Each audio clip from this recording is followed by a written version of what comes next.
কোটা পুনর্বহাল সংক্রান্ত হাইকোর্টের রায়ের বিরুদ্ধে করা লিভ টু আপিলের শুনানি চলছে। সুপ্রিম কোর্ট এলাকায় নিরাপত্তা জোরদার করা হয়েছে।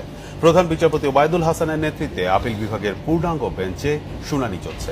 শিক্ষার্থীদের পক্ষে সিনিয়র আইনজীবী জেরাই খান পান্না, তানিয়া আমির, এহসানুল করিম ও তানজিবুল আলমকে কোটা ইস্যুতে বক্তব্য দেওয়ার সুযোগ দিয়েছেন আপিল বিভাগ।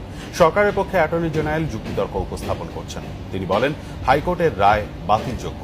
এর আগে কোটা সংস্কার দিয়েছেন আপিল বিভাগ। সরকারের পক্ষে অ্যাটর্নি জেনারেল যুক্তিতর্ক উপস্থাপন করছেন। তিনি বলেন, হাইকোর্টের রায় বাতিলযোগ্য। এর আগে কোটা সংস্কারে শিক্ষার্থীদের আন্দোলনের মুখে সরকার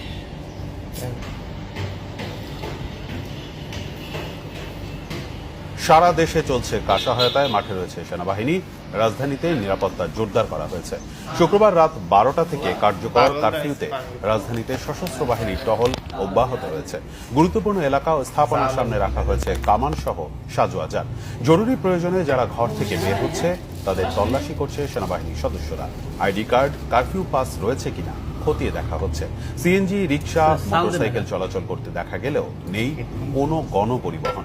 বন্ধ রাখা হয়েছে মেট্রো রেল, তবে অ্যাম্বুলেন্স ও গণমাধ্যম সহ জরুরি পরিষেবা কারফিউ এর আওতামুক্ত। এদিকে আজ